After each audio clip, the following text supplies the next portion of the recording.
Eu vou ler agora o livro de Jó. No livro de Jó, no capítulo 38, está escrito: Deus responde a Jó e mostra-lhe a sua grandeza e sabedoria.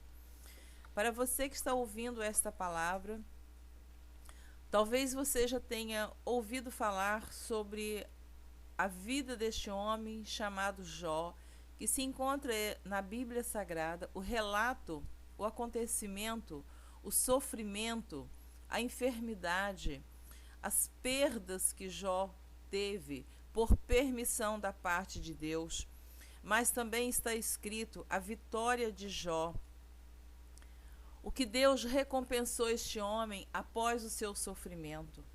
Porque a Bíblia, ela não oculta, ela não esconde, a Bíblia não mente. A Bíblia conta a história real que aconteceu na vida deste homem. Se você tiver uma Bíblia, você pode conferir em sua Bíblia, que está escrito no capítulo 1 de Jó, que havia um homem na terra de Uz, cujo nome era Jó, e este homem, ele era sincero, reto e temente a Deus, e ele desviava-se do mal. Mas acontece que Satanás não estava satisfeito por olhar este homem e saber que Deus o admirava, que Deus via a fidelidade de Jó e que Deus confiava na integridade deste homem, por nome Jó. E Satanás então foi diante de Deus e disse que Jó era temente a ele, era fiel, reto e íntegro, porque Jó era rico. Jó possuía grandes fazendas, Jó possuía muitos animais, Jó era um homem próspero. Então Deus permitiu que Satanás tocasse em seus bens. Satanás, não satisfeito, voltou a Deus e disse que agora Jó era um homem que tinha saúde, que se Deus tocasse na saúde dele, que Deus ia se decepcionar com Jó. Eu quero apenas resumir aqui algumas passagens, não dá para falar tudo com detalhe. Então Deus disse que ele tocasse também na carne de Jó, na pele dele, só não tocasse na alma.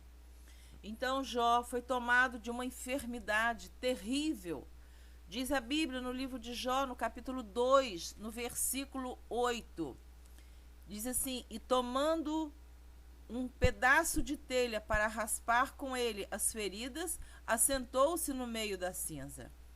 Então Jó ficou com a pele, com a carne toda cheia de feridas, e que tinha uma coceira terrível, e que as suas mãos, as suas unhas não eram suficientes para coçar, tocar naquelas feridas.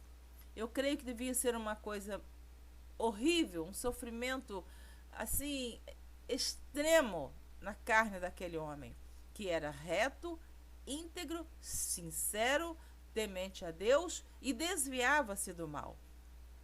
Então diz que ele tomou um caco de telha para raspar com ela as feridas e assentou-se no meio da cinza. Então, olha, veja bem a situação deste homem. Com este caco de telha, ele raspava as suas feridas.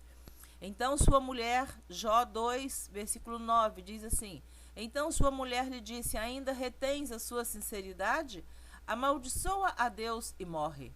Mas ele lhe disse: como fala qualquer doida, assim fala tu. Receberemos o bem de Deus e não receberíamos o mal? Em tudo isso não pecou Jó com os seus lábios. Veja bem, ouvinte da palavra de Deus, que neste momento em que sua mulher, aquela pessoa em que Jó poderia confiar, aquela pessoa que Jó esperava uma palavra de conforto, uma palavra de ânimo, uma palavra de fé, uma palavra de esperança, pois era a pessoa mais próxima de Jó. Ela chega com uma palavra de desânimo, uma palavra: amaldiçoa o teu Deus e morre, como dizendo: suicida-se. Quantas vezes nós estamos no momento de sofrimento, no momento de dor, no momento de aflição, e aquela pessoa com quem nós contamos, que nós esperamos que ela venha nos dar uma palavra para nos erguer, para nos animar, para nos fortalecer, e aquela pessoa vem com uma palavra de desânimo. Que nós nunca sejamos esta pessoa.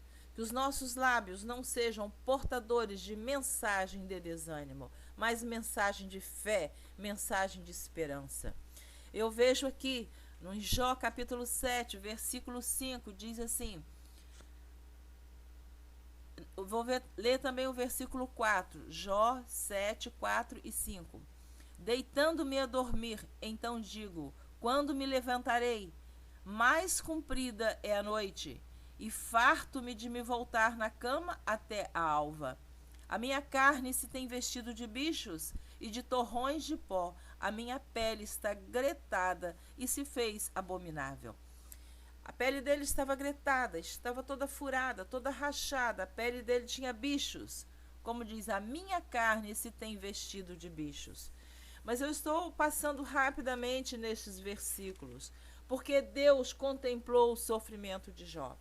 Deus estava atento àquele sofrimento terrível e que ninguém vinha dar uma palavra de ânimo. Os seus amigos somente o acusavam. Diziam que era para ele confessar o seu pecado, que o seu sofrimento era proveniente de um pecado oculto. Mas Deus estava provando a fé daquele homem. Então, em Jó 38, no versículo 11, Deus diz para Jó, vou ler também o versículo de 8 a 11, Jó 38, de 8 a 11. Ou quem encerrou o mar com portas quando transbordou e saiu da madre? Quando eu pus as nuvens por sua vestidura e a escuridão por envolvedouro? Quando passei sobre ele o meu decreto e lhe pus as portas e ferrolhos? E disse, até aqui virás e não mais adiante. E aqui se quebrarão as suas ondas empoladas?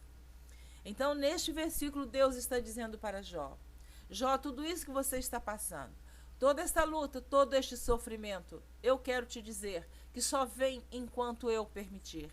Só vem enquanto eu não disser basta, chega, para, chegou ao fim o teu sofrimento. E ele está dizendo que ao mar, as ondas ele coloca ferrolho. Ele diz para as ondas do mar, basta, pare, não ultrapasse o meu limite. E as ondas do mar obedecem à voz de Deus. É o que está escrito na Bíblia, na palavra de Deus. E Jó, quando ouviu estas palavras, Jó temeu, porque Jó não sabia que Deus viria conversar com ele. Deus quer conversar com você neste momento. Deus quer falar com você, que tão somente seja uma pessoa íntegra, uma pessoa reta, uma pessoa sincera, uma pessoa obediente, uma pessoa que desvia-se do mal, do pecado. Então Deus disse para Jó, no capítulo 40, no versículo 7, cinge agora os teus lombos como varão, e eu te perguntarei a ti, e tu me responderás. Então Jó diz no capítulo 42, no versículo 2, então Jó respondeu ao Senhor e disse, bem sei eu, Senhor, que tudo podes, e nenhum dos teus pensamentos pode ser impedidos. E ele disse mais, no versículo 5 de Jó 42, com o ouvir dos meus ouvidos ouvi, mas agora te veem os meus olhos. E assim Deus, conversando com Jó, uma conversa de amigo, uma conversa de amor, uma conversa de misericórdia. E agora Deus diz para Jó, no capítulo 42, que Jó fosse orar pelos amigos, fazer sacrifício pelos amigos, aqueles que o acusaram. E a Bíblia diz no versículo 12 de capítulo 42, e assim abençoou o Senhor o último estado de Jó, mais do que o primeiro, porque teve 14.000 ovelhas, 6.000 camelos, 1.000 jumentas de bois e 1.000 jumentas. Teve 6.000 camelos e 1.000 juntas de bois e 1.000 jumentas. Também 7 filhos e 3 filhas. Até os filhos de Jó, Deus devolveu a ele. Deus está te dizendo que ele vai te devolver tudo que você perdeu, tudo que o inimigo pensou que tinha tirado de você. Deus tem coisas grandiosas para a tua vida. Deus tem bênçãos, mas é preciso você temer, obedecê-lo, ser fiel, reto e sincero e desviar-se do mal. Deus te abençoe. Siga este exemplo de Jó, uma vida de obediência para Deus, aleluia. Para que Deus possa te recompensar.